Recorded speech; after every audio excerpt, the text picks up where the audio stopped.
E aí, sociedade, beleza? E aí, sociedade, beleza? Como é que tá o áudio aí pra vocês? Quem tiver no chat poder dar um retorno aí, que pra mim parece que tá bom. Hoje eu tô aqui com o professor da UFRJ, o Luiz Ribeiro, que teve lá é, Guinográfico. na Guinográfica, exatamente, com o Cadu, né? Que parece um Jedi. E aí Isso a gente, aí, Cadu figuraça.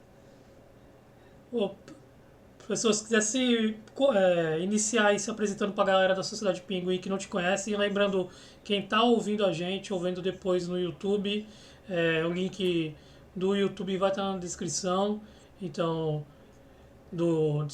da Twitch, quem quiser aqui ver os nossos bate-papo ao vivo, o link tá na descrição do podcast ou no vídeo do YouTube. Então, se quiser iniciar aí se apresentando para a galera que não te conhece ainda. Não, beleza. Bom, meu nome é Luiz Ribeiro, sou professor na UFRJ e no Instituto Terce Pacific, que é um instituto de computação aplicada. Lá eu dou alguns tópicos, né, algumas disciplinas muito focadas na grande área da computação visual.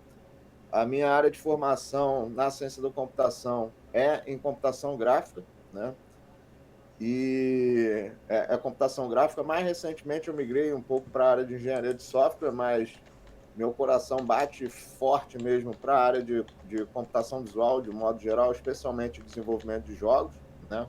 Embora eu trabalhe um pouco também com visão computacional, com inteligência artificial, mas uma paixão grande minha é exatamente na área de game dev, né?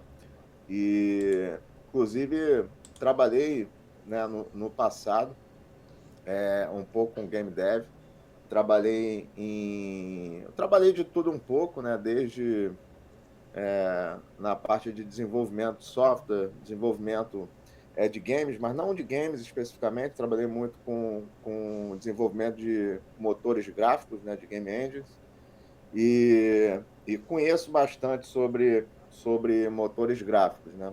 Isso é só uma apresentação. Na UFRJ eu dou algumas aulas, né? Dou aula de visão computacional, inteligência artificial, redes neurais sem peso, introdução a desenvolvimento de jogos eletrônicos, entre outros. É isso, só para falar um pouquinho de mim aí. Lá na Gnographic, se eu bater bastante na tecla de como a Unity tinha dado um tiro no próprio pé e agora eles voltaram atrás. Aí queria a gente começar aí tocando primeiro nesse assunto aí.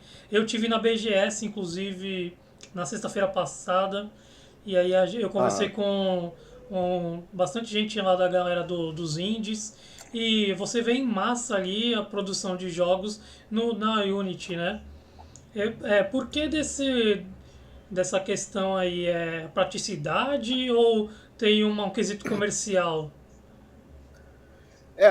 Assim, a Unity, né, apesar de não ser nunca ter sido uma game engine open source, ela começou até, tinha um propósito bem bacana, e ela conseguiu reunir os indies, né, os desenvolvedores independentes. Se a gente for pegar o contexto lá atrás, né, porque só recentemente até as grandes engines AAA, por exemplo, Unreal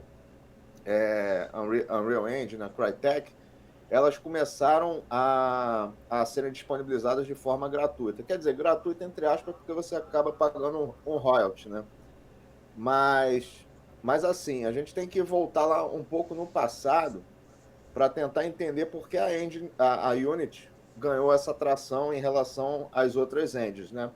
A gente está falando num passado onde a gente tinha os grandes motores gráficos que eram vendidos, eram licenciados para terceiros, era basicamente a Unreal Engine e, e a CryEngine, né? CryEngine 1, CryEngine 2, 2,5. E na época o licenciamento, tanto da Unreal quanto a Cry, era na ordem de US$ 1 milhão. Então, somente empresas que trabalhavam com jogos AAA eram capazes ali de pagar um licenciamento de uma Unreal, de uma Cry. E com, com a emergência ali do mercado de jogos independentes, né, muitas das vezes, utilizando ferramentas open source, desde SDL e tudo mais, o pessoal ainda estava carente de uma game engine que pudesse satisfazer ali o mercado de desenvolvedores independentes. Aí foi nesse meio tempo que a Unity nasceu. E a Unity tinha uma proposta legal, apesar de ser uma engine de um motor comercial, que era uma licença, eu acho que ela começou com uma licença perpétua, inclusive, aí depois que ela mudou para uma licença de pagamento mensal, e os indies se sentiram acolhidos, né? Porque agora eles tinham uma engine que é robusta, né? Que era algo que não existia no passado, de fácil de utilizar. Não que a gente não tivesse boas engines no mundo open source naquela época, eu vou citar algumas, a gente tinha o OpenCine Graph, que eu trabalhei um pouco, e a Ogre 3D, mas elas não eram game engines completos, elas eram motores gráficos. Você tinha a parte gráfica ali, o OpenGL, tudo bem ajeitadinho, só que ainda carecia de outras funcionalidades que as game engines forneciam, como input e outras coisas. Então a Unity veio, né, atacou esse mercado, viu que havia necessidade dos desenvolvedores independentes e foi muito bem sucedida com isso durante muito tempo, ganhou tração e um forte apelo no mercado de desenvolvedores independentes, né? Mas o que ocorre é que o modelo de negócios deles, né, eles ficaram um pouco gananciosos, né, com o passar do tempo, e aí ganância é algo fatal, né? E a gente sabendo, a gente brinca, né? Tinha o CEO da Unity, era um cara da EA, então tinha a receita da Electronic Arts, então tinha a receita toda aí para dar errado, né? E agora sim, eu sei que eles voltaram atrás, mas eles estão num modo muito contenção de danos, né? Porque ele já, eu acho que a imagem da Unity foi manchada, o que é bom para o cenário open source, tá? De game engines, especialmente, por exemplo, a Godot, que hoje surge como um forte concorrente, um concorrente sério para a Unity. Eu tinha até mencionado na GNU Graph que a Godot, quando ela fez a transição da 3 para 4, já deu um salto enorme. A gente agora consegue desenvolver jogos Double A tranquilamente, tá? Não mais indie só, mas jogos Double A. E eu espero que, assim, no futuro bem próximo, talvez numa Godot 5, a gente já seja capaz de bater de frente com Unreal, com Cry e outras engines AAA. Inclusive, a gente tem alguns projetos baseados na Cry hoje que são open source, né, também. Que é o caso da O3DE, né? Que a O3DE ela foi, além da Godot, né? A O3DE ela foi criada em torno da Amazon Lumberyard, que era uma game engine da Amazon Web Services, que era baseada na Cry, que já era por si só uma engine muito robusta. E a O3DE hoje é open source. Então, a gente tem um cenário muito rico surgindo no meio open source para game engines, né? E agora, assim, é o momento, né, como eu falei do passado, da Unity, né? Que a Unity teve um bom momento, né, por conta de um gap ali que as outras engines não enxergaram, que era o público independente. Eu acho que agora a gente está no momento Unity, né, só que open source. E eu acho que as game engines open source têm tudo para dar certo num curto espaço de tempo, tranquilamente. O engraçado é que eu falei lá com uma galera desenvolvedora de games e quando você toca no nome da Godot, as pessoas não. Parece que não conhecem, parece que é alguma coisa nova. E pelo que se vê, a Godot já tem um caminho de estrada aí também razoavelmente longo. Será que essa questão dessa surpresa desse nome estar sendo alavancado hoje é falta de difusão desse conhecimento, dessa engine nas faculdades, nos cursos? Ou, ou no caso a galera acaba migrando mesmo para mais fácil e para mais famosa? Não, total. Na verdade, é, é uma falta, na verdade, a gente carece de evangelização, né? Que é algo que as empresas fazem muito bem, tá?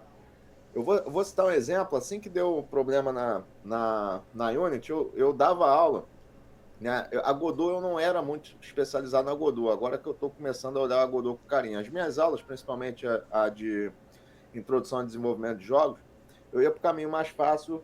Normalmente eu empregava a Unity nas aulas, né? Depois, quando deu esse problema, eu falei, não, vou começar a usar a Godot, especialmente quando saiu a Godot 4, e eu falei, não, agora nós temos uma game engine que não deve absolutamente nada a uma game engine robusta, eu posso utilizar isso em aula. Replanejei todo o meu material de aula e as minhas próximas aulas passam a ser em cima da Godot. Só que aí aconteceu no meio tempo uma coisa curiosa. Não vou citar a game engine, mas pô, é fácil saber qual é. É um pessoal de uma game engine bem famosa veio conversar comigo e falar, olha, você quer usar, o que você está precisando para utilizar a game engine dentro das suas aulas? Aí eu falei, olha, a game engine de vocês, principalmente recurso, que eu não tenho um computador que rode. A Godot, qualquer computador lá que eu tenho na minha instituição, roda. E eu rodo num pendrive. Né? Os caras ofereceram até computador, máquinas novas, para eu começar a dar aula utilizando essa engine. Né? Claro que eu fiquei balançado, mas eu botei o pé firme e falei, não, vamos ensinar a Godot. Eu acho que é interessante, vamos dar uma chance aqui a Godot, a O3DE, vamos seguir com elas. E é isso que eu vou fazer a partir do próximo semestre, porque esse semestre não está tendo introdução ao desenvolvimento de jogos, mas assim, passa exatamente disso, é uma questão de evangelização às universidades, né? Aí eu faço meia-culpa, até por questões do currículo, elas focaram muito no que estava no mercado, nesse caso a Unity.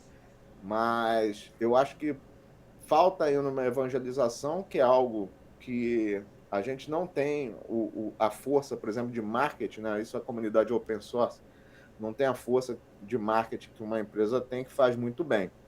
Então tá faltando isso, mas eu acho que vai ser resolvido em breve. E esse tiro no pé que a Unity deu, eu acho que favoreceu isso.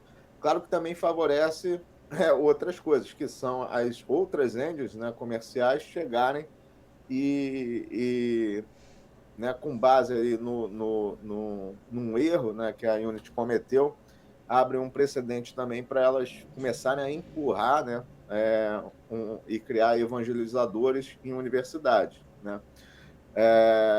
Assim, não que eu não utilize todas as engines, inclusive tem alguns projetos que eu não consigo utilizar, por exemplo, a Godot, eu uso outras engines concorrentes, né, projetos de gêmeos digitais, por exemplo. Mas eu acho que a gente, como comunidade, eu acho que a gente tem que tratar agora a Godot, especialmente com carinho, fazer evangelização, principalmente nesses eventos, BGS e outros eventos onde a gente tem uma grande concentração de desenvolvedores de jogos, a gente mostrar o caminho da Godot. Mas eu acho que é isso, falta evangelização e falta um trabalho nosso, que é um trabalho de formiguinha, né? Mas eu também não gosto muito do termo evangelização, mas é o termo que as empresas usam, mas é isso, é difundir a Godot. No, no caso, eu conheci a Godot também no começo do ano, né? É, por conta dos computadores também estar fraco para rodar Unity, eu também dava aula numa escola que para educação infantil e aí tinha lá uma das matérias que tinha o Unity e aí as máquinas não aguentavam e tudo mais e aí eu conheci o Godot. Mas aí também pra galera que quer fazer web, por exemplo, eu vi o Pixel JS, se eu não me engano, eu achei bem interessante. Você chegou a utilizar ele para alguma coisa? Para o pessoal de 2D, né? Pessoal que faz 2D, tem o Pixel tem o JS, né? São essas engines web. Mas a gente tem até outras. Tem uma que é uma ferramenta, uma game engine, ela é até no code, que é a GDevelop, que também é um projeto open source. É, além disso, a gente tem, se eu não me engano, tem o Play Canvas também, mas o Play Canvas tem uma versão comercial, tem uma versão online. É, assim, a gente tem uma infinidade de engines para ficar de olho, principalmente 2D, tem a Flax Engine, a Lumix, tem a JS da vida. Tem muita coisa legal saindo aí para o pessoal de 2D, né? A PixJS, além da PixJS, tem também o A-Frame, né? Mas a PixJS é mais especializado para 2D, tá? Mas aí até para as web 3D, a gente tem o 3JS, o A-Frame, entre outras. Tem a Babylon também, o DeckGL. O DeckGL é um pouco mais voltado ali para dados geoespaciais, pensa para cidades ali, onde eu queira fazer, tipo, modelar uma cidade ali em 3D e colocar overlays ali de dados geoespaciais. A DeckGL é uma mais de propósito específico, mas continua sendo um web framework baseado ali em 3JS. Tem a Babylon também, que eu falei. Assim, tem uma infinidade, tem muitas engines. Eu acho que o pessoal de open source, principalmente nas 2D, tá muito bem servido. O que acontece com a Godot acontece relativamente com o GIMP também. Não sei se você conhece o GIMP ou chegou a Conheço, utilizar. claro. O GIMP Sim, acontece sim. algo muito parecido. Ele é tão bom quanto o Photoshop e ele não tem aquela a questão de ser tão conhecido. É, Sim. inclusive, a Sociedade Pinguim foi formada numa ETEC aqui no estado de São Paulo, na Baixada Santista, e eu cheguei Uhum. a bater várias vezes na tecla lá sobre a questão do GIMP e do Linux, que a gente não via. Era tudo no Windows.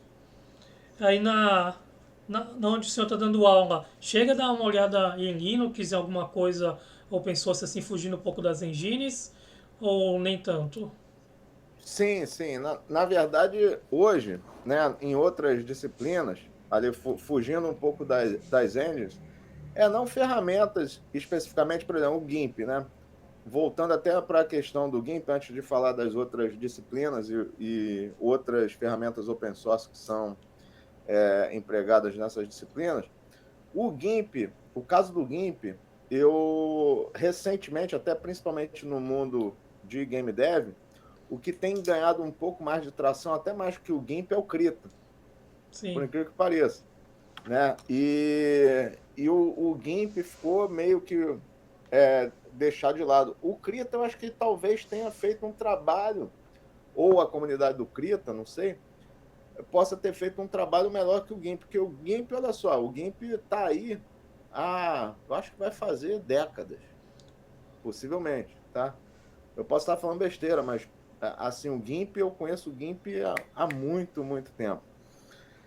Então, ele está aí há muito tempo e, assim, não tem razão do GIMP não ser conhecido, né? Então, eu acho que talvez a comunidade, né, pecou, talvez num trabalho de evangelização, num trabalho de, não, vamos lá, senta aqui, olha só, porque trata o seguinte, a pessoa quer fazer um negócio no Photoshop, ela já está acostumada, porque vê um tutorial, vê alguma coisinha e tal, mas ela consegue fazer tranquilamente a mesma coisa no GIMP.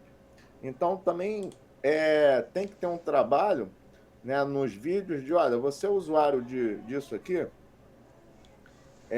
olha só como é que você faz, por exemplo, isso que você faria no Photoshop, no GIMP, né? E aí isso começa a,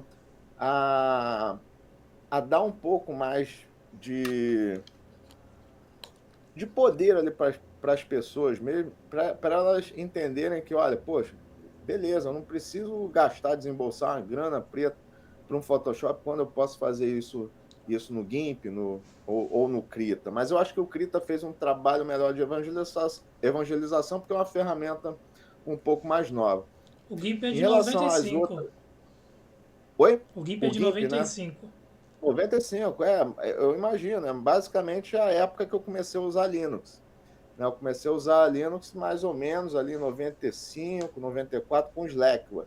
Foi o primeiro Linux que eu utilizei, mas antes disso eu já usava Unix, né?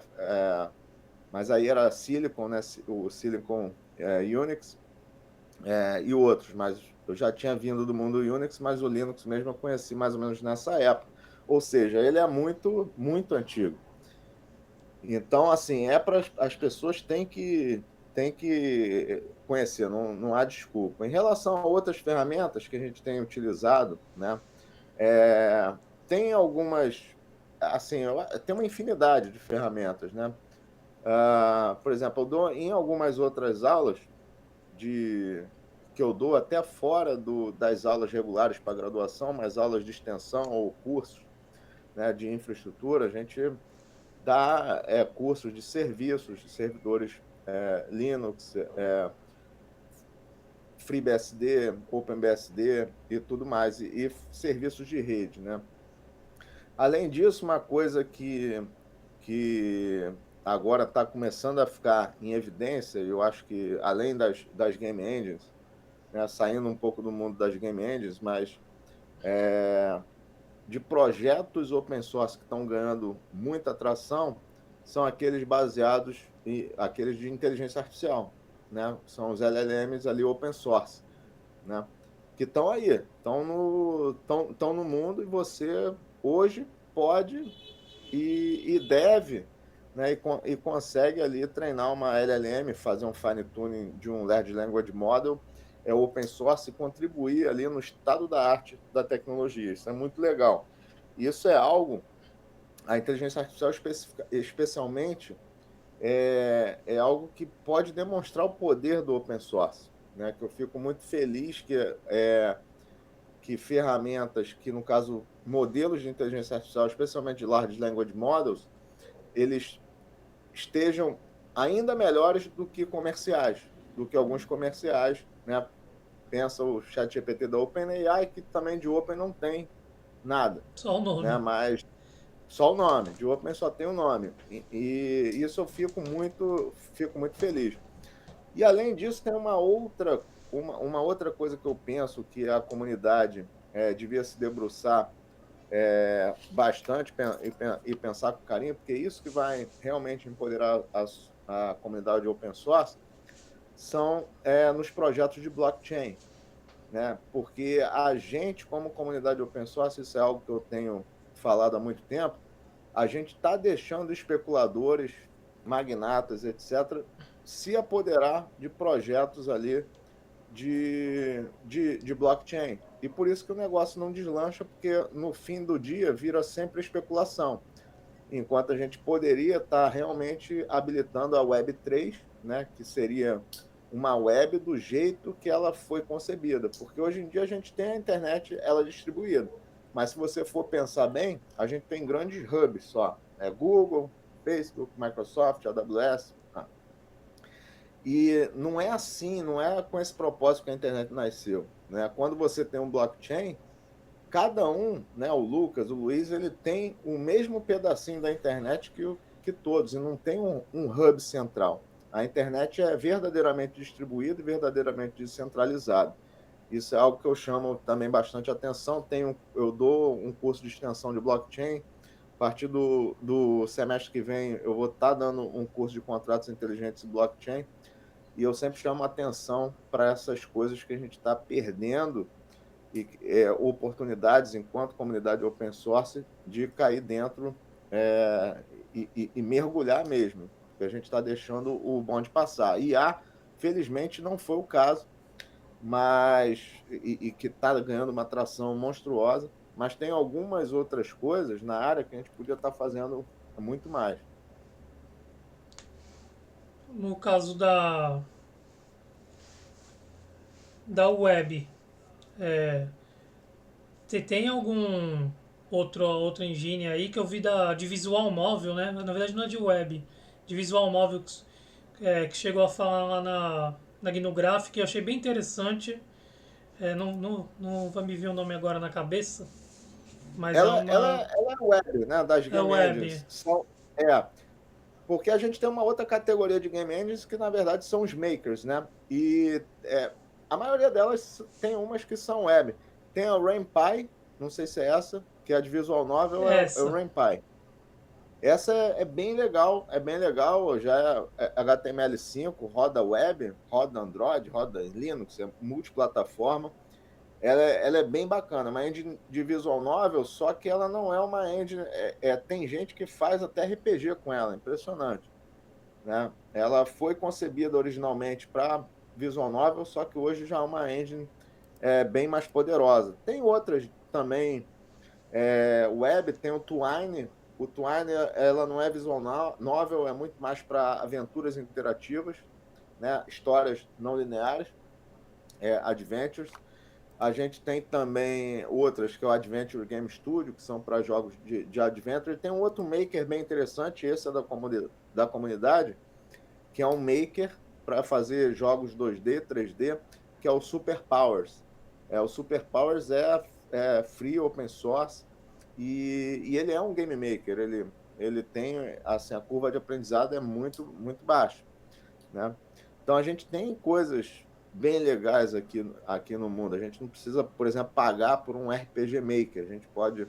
Eu quero fazer um RPG Maker. Para que a gente vai pagar por um RPG Maker? Se já tem o pessoal já consegue fazer um RPG utilizando o RainPy. Então tem essas coisas, mas falta realmente a questão da evangelização e alguém que, sei lá, compare. Olha, você sabe fazer isso? Porque falta também a gente arregaçar as mangas, né?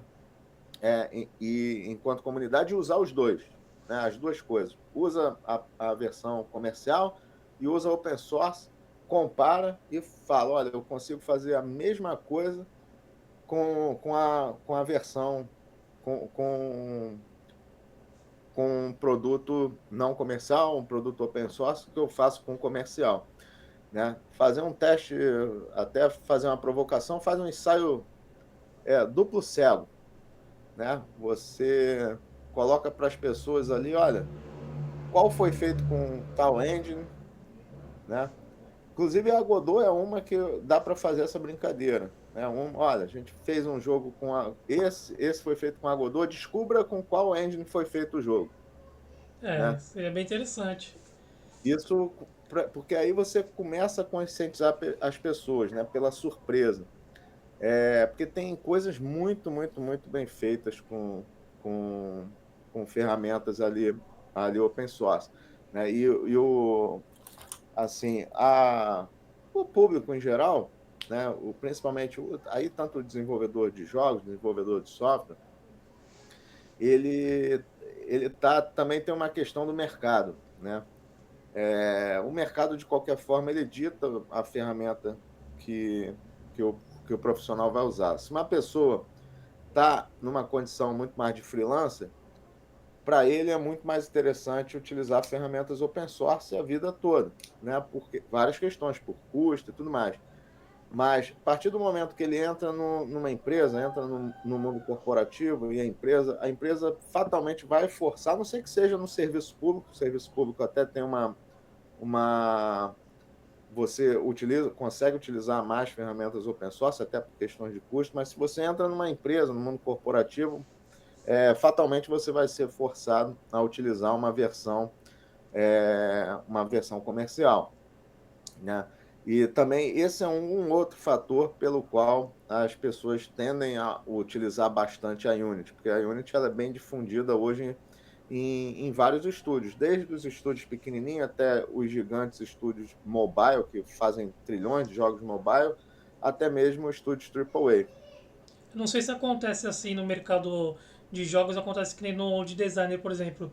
Se o senhor conhece o Sami Samurai, ele teve também lá na Game Gráfica, é do Rio de Janeiro, inclusive. Conheço, sim. Isso, ele fala que ele faz lá as artes dele no GIMP, no Inkscape, e aí, Inkscape. e aí ele entrega e é o mesmo produto. Basicamente é a mesma Sim, coisa. A gente costuma falar bastante também do LibreOffice aqui. Você pode escrever seu TCC no LibreOffice. Vai ser tão igual do que você escrever ele lá no Word. não tem diferença nenhuma. Entendeu? E aí, se de Sim, repente isso não acontecer dentro dessas empresas de alguém chegar lá e falar, pô, eu consigo fazer a mesma coisa usando a Godot, por exemplo. Será que isso não abriria a cabeça dessas empresas de deixar de pagar esse valor aí de para usar o software fechado? Ou isso ainda certa, tá muito longe? não, certamente. Assim, mas isso só vai acontecer é, quando você tiver um caso, quando você tiver um case, né? Quando você tiver um caso de sucesso ali. O que falta para a gente é um caso de sucesso. É a gente ter lá, sei lá, algum jogo desenvolvido na Godot que teve um mega sucesso, porque aí as empresas começam a olhar com carinho. Opa, a gente precisa olhar isso aqui. Porque no fim do dia, se a gente tiver algo de sucesso desenvolvido com a Godot, as empresas começam a olhar com carinho porque falam, olha, legal, porque o custo ali daquela já começa que o custo reduziu drasticamente, os caras conseguiram fazer com a Godot a custo zero, não tiveram que pagar royalties, não tiveram que pagar nenhum tipo de, de doideira lá, de letra miúda, né? A Unity, por exemplo, estava questão de taxa de instalação, depois voltaram atrás, aí o pessoal de Edge ficou muito brabo e os caras iam cortar Edge, que também é um fluxo de receita muito grande para a Unity também. Então, tem que pesar no bolso. E pesar no bolso no seguinte sentido: ter um caso de sucesso que mostre para as empresas: olha, você está gastando dinheiro à toa, porque a gente conseguiu fazer uma coisa, uma coisa aqui, um jogo, ou seja lá, pode ser um serious game, pode ser qualquer outro tipo de produto, com uma Godot que custa muito pouco e que tem uma curva de aprendizado tão boa é, quanto a Unity. E aí entra a questão de curva de aprendizado. É, a curva de aprendizado é uma coisa também que afasta um pouco as pessoas do open source, mas eu acho que não é o caso da Godot. A Godot tem uma curva de aprendizado muito, muito boa. No caso da Godot, é uma falta de conscientização mesmo. Né? Por exemplo, se a gente for pensar lá no Blender, né? No caso do Blender, o Blender melhorou muito, mas assim, lá atrás, é, eu conheci muita gente que trabalhava com 3D, né? Usava 3D Max, Maya, e o pessoal realmente não conseguia fazer a migração para o Blender, porque o Blender dificultava um pouco as coisas. Então, lá no início, talvez o Blender devia ter feito o seguinte: olha, vamos tentar se parecer mais com a 3D Max e o Maya para atrair o pessoal, mas não, eles seguiram um caminho completamente diferente. Legal, ok, super entendo pela filosofia lá dos caras que quiseram se diferenciar do Max e do Maia para não ser mais do mesmo. Só que aí a gente entra numa questão de usabilidade. Se a gente quer realmente atrair os profissionais, as pessoas que já estão trabalhando com as ferramentas, elas têm que ser similares. E o Blender ele só conseguiu corrigir esse curso bem depois. Eu acho que até mais recentemente. O Blender ficou um pouco mais palatável em relação ao que o pessoal usava, por exemplo, o Max e Maya, né?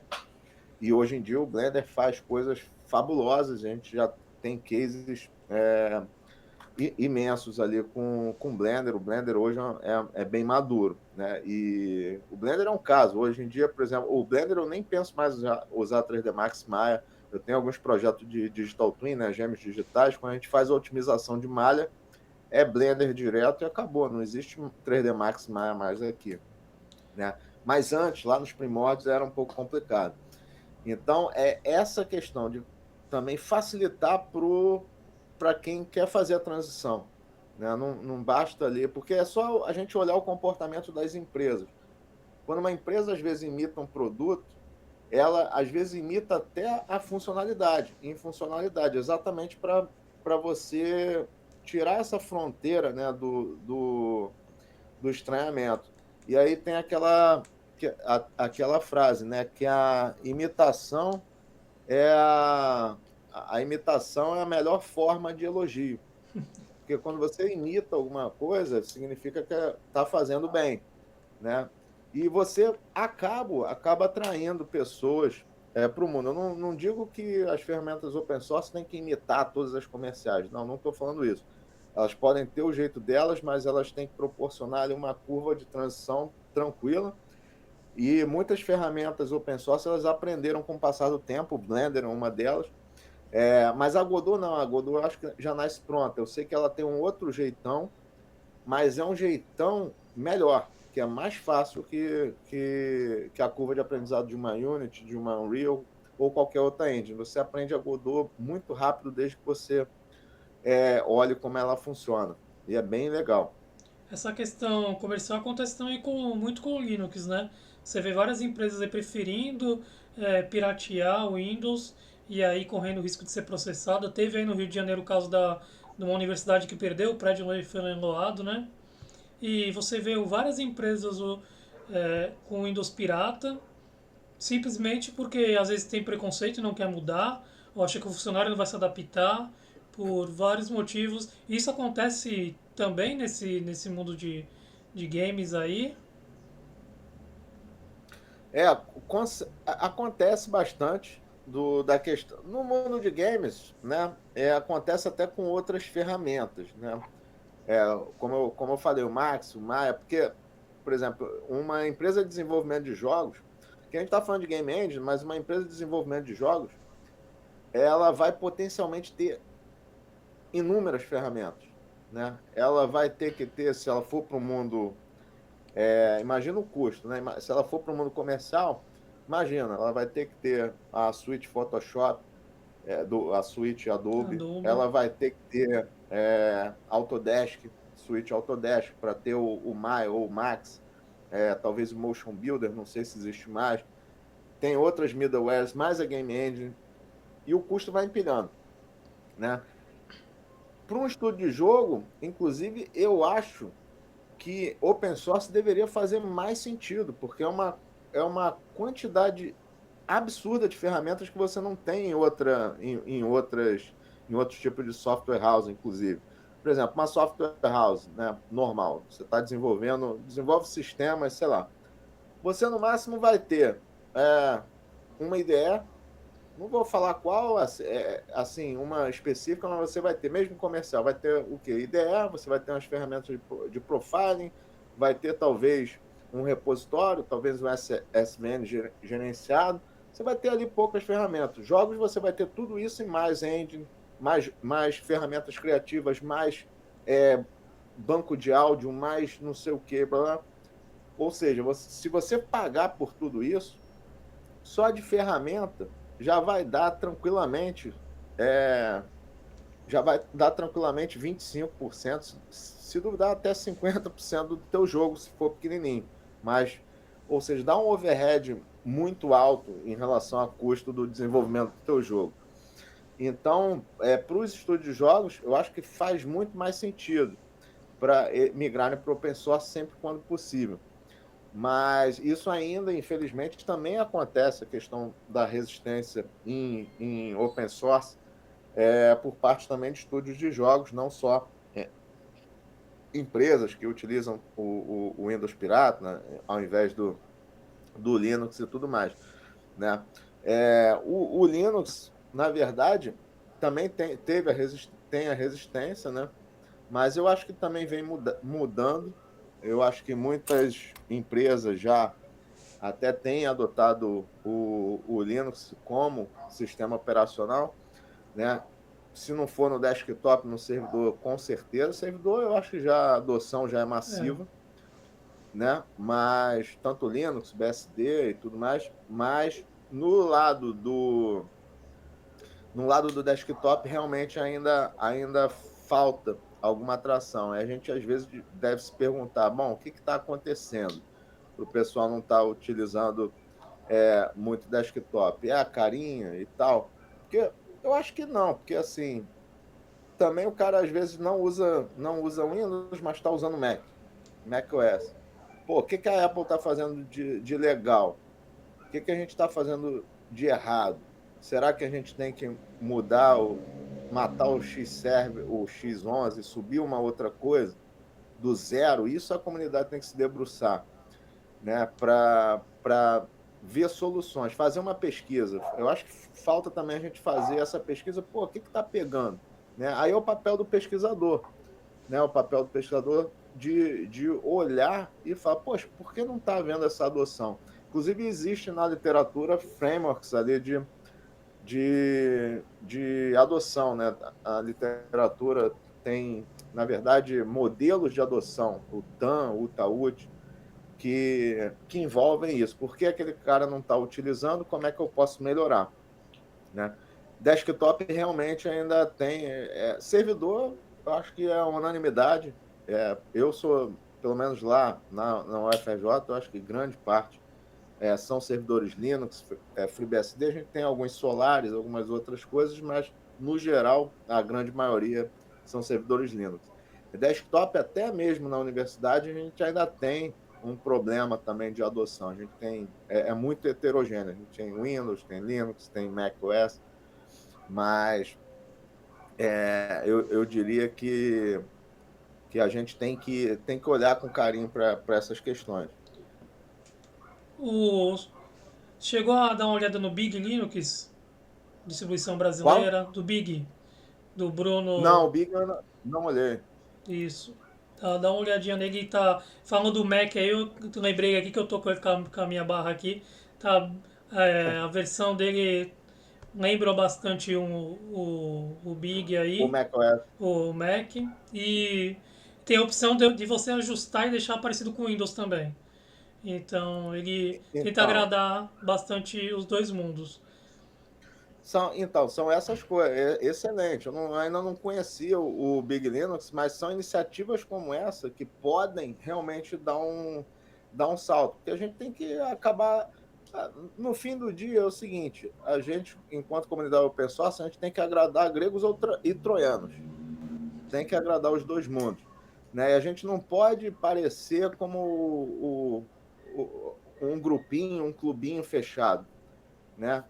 Porque eu sinto às vezes isso também, que o pessoal olha para a comunidade open source, pensa também que a gente é um clubinho fechado. Não, não é isso, não se trata disso.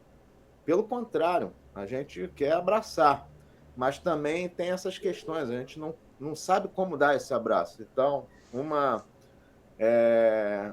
iniciativa dessa, como o Big Linux, que tenta colocar as interfaces lá mais similares, próximas do macOS, também do Windows, a gente começa a ter um senso de. A gente começa a começar a abraçar os usuários, trazer eles para a gente.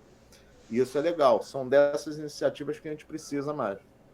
Outra coisa que eu queria perguntar é por que essa dificuldade de fazer versões nativas de jogos para Linux, por exemplo.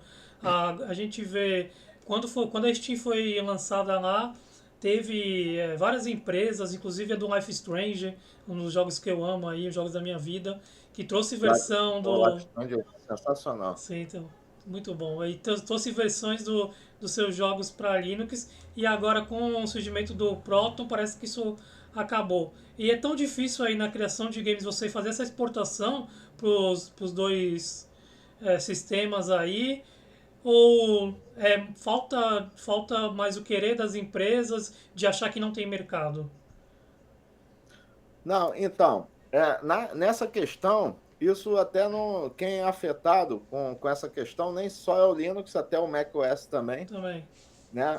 E o culpado disso, entre aspas, culpado, é o DirectX, né? Que é a API gráfica do Windows. Né? Porque o Windows ele conseguiu, né, ser a plataforma de jogos e foi muito com mérito da API, o DirectX, né? Que aí foi o DirectX 9, 10, 11, 12.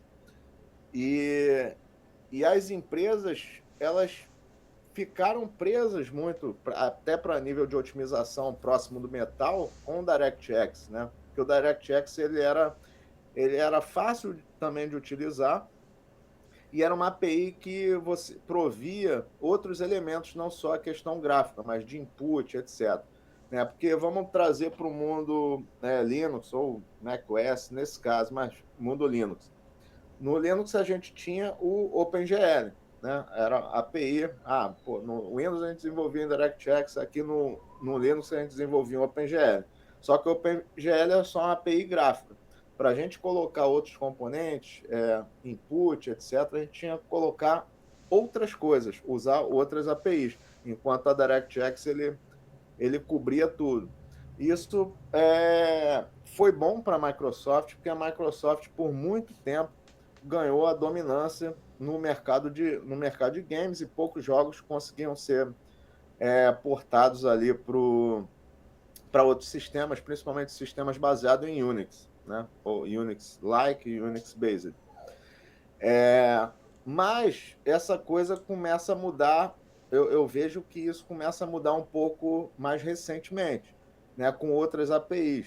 Por exemplo, agora a gente tem no caso a Apple desenvolveu a Metal, só que a gente tem a Vulkan, né? E aí, agora sim, a gente consegue fazer uma tradução decente de Direct 3D para Metal ou Direct 3D para Vulkan, tá? E aí, nisso, a gente tem um software, né, que é do mundo open source, que aí eu estou falando tanto Apple porque acontece o seguinte, que a Apple se apoderou agora de um software do mundo open source, que é o Wine, para fazer a transição. Eles desenvolveram, entre aspas, uma ferramenta que é o Game Porting Toolkit, né? A Apple, que basicamente é o Wine, que ele adiciona uma camada de tradução de Direct 3D para Metal, que aí Metal é a API da Apple, que suporta DirectX 11 e 12. E assim, o negócio é impressionante. Se você pegar um Mac, um M1, M2, você vai rodar jogos de DirectX nativo nele. Mas só que se você levantar o capô lá, a Apple está dizendo que é deles, mas se você levantar o capô, é o Wine, né? Então, é uma coisa nossa. E, inclusive, a Apple, isso que me dá assim, desespero, porque a Apple saiu na frente com algo que é nosso. Quando a gente já podia estar olhando, caramba, que Game Porting Toolkit da Apple, nada. Vamos fazer esse troço aqui, galera. Vamos fazer o Game Porting Toolkit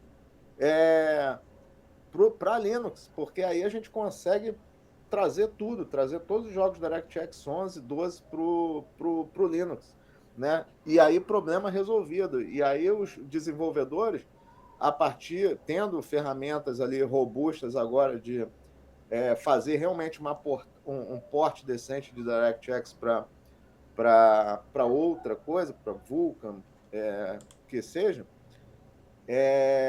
isso vai dar um poder, e aí não vai fazer mais sentido para os desenvolvedores se travarem ali em, em DirectX, né? Em algo DirectX. Vai fazer muito mais sentido desenvolver para uma API que é o mais multiplataforma possível.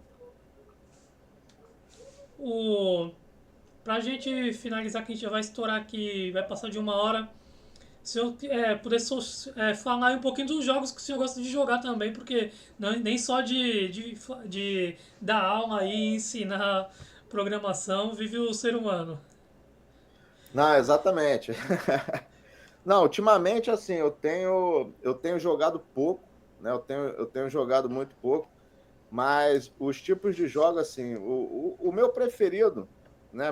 Meu jogo preferido, acho que de todos, né? De todos os tempos, assim, a série, eu sou um fã, é a série Metal Gear, né? Metal Gear, e, pô, vai ter um remake agora do Metal Gear 3, que, pô, eu fiquei muito, muito feliz. Mas, além disso, eu gosto de jogos, né? Eu gosto de RPG, eu gosto de jogo de tiro primeira pessoa. Recentemente eu estava jogando e jogos de luta também eu acho legal, mas aí eu apanho da minha filha joga mais que eu, principalmente da Dragon Ball Fighter, ela já joga competitivo mesmo, e eu apanho, que é uma beleza. Mas assim, eu gosto de vários tipos de jogos. Agora eu esqueci, caramba, eu tava jogando um jogo agora há pouco tempo, sensacional. Bom, esqueci o nome agora do jogo, não me recordo, mas assim, eu gosto de. O Metal Gear é um deles, né? Jogos da série Resident Evil também são, são eles. E muito mais assim, eu sou muito mais pro lado Mas os do de Resident tanto Evil. de jogos. Eu sou meio assim, né, simples de jogos japoneses, né? Assim, do Japão, né? Até porque eu gosto muito da cultura japonesa, né? Eu gosto até, não que eu não goste de jogos ocidentais, por exemplo, tem jogos, é, o Horizon, pô, fenomenal, eu joguei há pouco tempo, agora saiu o Spider-Man 2, eu comprei, mas ainda não tive tempo de jogar no PS5, mas assim, eu tenho um carinho mais especial até por jogos mais das soft houses japonesas, né? Konami, no caso, agora não, né? Agora é o Kojima Productions, tem o Death Stranding, né? Todos os É, jogos do Kojima, eu sou fãzaço do Kojima.